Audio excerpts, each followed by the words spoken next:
Hello everyone, I am Nabeen and today we are going to learn about the carbohydrates. तो basically carbohydrates क्या हैं या sugars क्या हैं, पहले इस बारे में देखते हैं।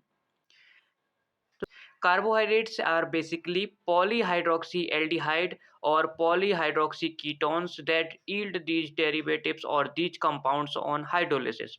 Carbohydrates क्या हैं? कार्बोहाइड्रेट्स पॉलीहाइड्रोक्सी या पॉलीहाइड्रोक्सी कीटोन्स हैं। पॉली का मीन्स होता है एक से ज़्यादा, हाइड्रोक्सी का मतलब होता है OH ग्रुप। मीन्स कार्बोहाइड्रेट का जब हम स्ट्रक्चर फॉर्म करेंगे या कार्बोहाइड्रेट जो होता है उसमें एक से ज़्यादा OH ग्रुप या हाइड्रोक्सी ग्रुप प्रेजेंट होता है। हाइड्रोक्सी ग्रुप कैसे डिनोट करते हैं हम? डैश OH या सिंगल बॉन्ड OH, ठीक है। एल्डिहाइड और कीटोन, तो या तो इसमें एल्डिहाइड ग्रुप प्रेजेंट होगा या फिर कीटोन ग्रुप। एल्डिहाइड ग्रुप कैसे डिनोट करते हैं? Single bond CHO। And ketone को कैसे रिप्रेजेंट करते हैं? इस तरीके से, ठीक है। Single bond C, double bond O and the single bond.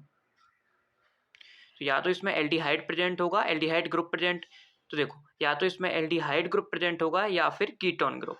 तो कार्बोहाइड्रेट्स क्या हैं? कार्बोहाइड्रेट्स हैं पॉलीहाइड्रोक्सी एल्डिहाइड और पॉलीहाइड्रोक्सी कीटोन्स। और जब इनकी हम हाइड्रोलिसिस कराते हैं, हाइड्रोलिसिस का मतलब होता है हाइड्रो का मतलब है वाटर, और लाइसिस का या लिसिस का मतलब क्या होता है? टूटना। तो वाटर की प्रेजेंस में किसी बॉन्ड का टूटना, इसी रिएक्शन को बोला जाता है हाइड्रोलिसिस या हाइड्रोलाइसिस, जो भी तुम प्रोनाउंस करना चाहो। तो जब कार्बोहाइड्रेट की हाइड्रोलिसिस होती है तो उस कंडीशन में इन्हीं कंपाउंड्स के डेरिवेटिव्स जनरेट होते हैं। मतलब कोई सा ऐसा कंपाउंड बनेगा जिसमें एल्डिहाइड ग्रुप प्रेजेंट होगा या ऐसा कंपाउंड बनेगा जिसमें कीटोन ग्रुप्स प्रेजेंट होंगे। तो ये हमारी डेफिनेशन हो जाती है कार्बोहाइड्रेट्स की। तो अब समझ में आ गया होगा जिन कार्ब्स के बारे में हम डिस्कस करते रहते हैं वो बेसिकली पॉलीहाइड्रोक्सी एल्डिहाइड या पॉलीहाइड्रोक्सी कीटोन्स होते हैं, ठीक है। ये कंपोस्ट होते हैं कार्बन, हाइड्रोजन और ऑक्सीजन एटम से, ठीक है। कार्बन, हाइड्रोजन और ऑक्सीजन से मिलकर ये बने होते हैं। अब इनके फंक्शंस के बारे में डिस्कस करते हैं। तो देखो नॉर्मल हमें फंक्शंस याद ही रहते हैं। कार्बोहाइड्रेट्स या कार्ब्स हम किस लिए लेते हैं? ताकि बॉडी की एनर्जी नीड को पूरा किया जा सके। तो फर्स्ट फंक्शन क्या होगा? Dietary sources of energy. Calorific value कितनी है इनकी? 4.1 किलो कैलोरी पर ग्राम।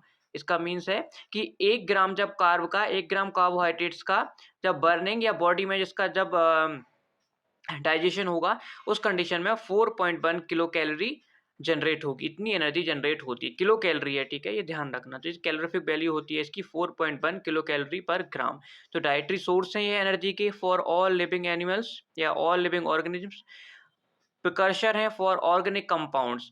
फैट और प्रोटीन्स के लिए प्रिकर्सर का काम करते हैं। प्रिकर्सर मतलब किसी मॉलिक्यूल्स को बनाने के लिए फर्स्ट स्टेप में जो चीज़ें यूज होती हैं उन्हें प्रिकर्सर्स बोला जाता है। इसके बाद immediate energy in form of glucose. Glucose के फॉर्म में क्या करते हैं? इमीडिएट एनर्जी प्रोवाइड करते हैं। कार्बोहाइड्रेट्स का ही एक सिंपलेस्ट फॉर्म है ग्लूकोज, ठीक है। देखा होगा ड्रिप्स ऐड होती हैं ग्लूकोज की जब बॉडी में वाटर की कमी हो जाती है उस कंडीशंस में, तो इमीडिएट एनर्जी प्रोवाइड करती है। ग्लूकोज सॉल्यूशंस भी लेते हैं हम, जैसे कि ग्लूकॉन डी फॉर्म में, जूसेस भी आते हैं डिफरेंट टाइप्स के। तो immediate energy in form of glucose. Reserve और stored energy in form of glycogen. जब ग्लूकोज को फर्दर बॉडी क्या करती है? ग्लाइकोजन के फॉर्म में स्टोर करके रखती है। और जब हम कोई एक्सरसाइज या कोई वर्क परफॉर्म करते हैं या फास्टिंग करते हैं उस कंडीशन में ये ग्लाइकोजन कन्वर्ट होता है ग्लूकोज में और हमें एनर्जी प्रोवाइड करता है। तो मेन फंक्शन ग्लूकोज का क्या है? एनर्जी का एक इंपॉर्टेंट सोर्स है कार्बोहाइड्रेट्स, ठीक है। कार्बोहाइड्रेट क्या है? एनर्जी का एक सोर्स है, डाइटरी सोर्स है एनर्जी का, प्रिकर्सर्स है ऑर्गेनिक कंपाउंड्स का, इमीडिएट एनर्जी प्रोवाइड करता है ग्लूकोज के फॉर्म में, और रिजर्व और स्टोर्ड एनर्जी देता है ये ग्लाइकोजन के फॉर्म में बॉडी में स्टोर होकर। तो इतना क्लियर होगा। अब इसके बाद हम कुछ एग्जाम्पल से इनको समझने की कोशिश करते हैं जो कि हम बेसिकली सुनते रहते हैं, जनरल नेम्स जो रहते हैं, जैसे ग्लूकोज, फ्रक्टोज, गैलेक्टोज। ग्लूकोज तो एक कॉमन नाम है, सबको सुनने को मिलता है कि एनर्जी कम हो गई है तो ग्लूकोज ले लो, ठीक है। तो ये ग्लूकोज का स्ट्रक्चर है, रिंग स्ट्रक्चर है, चेन स्ट्रक्चर्स भी होते हैं इनके, जो हम जैसे ग्लूकोज पढ़ेंगे तो वहाँ पे जाके इसके चेन स्ट्रक्चर डिस्कस करेंगे।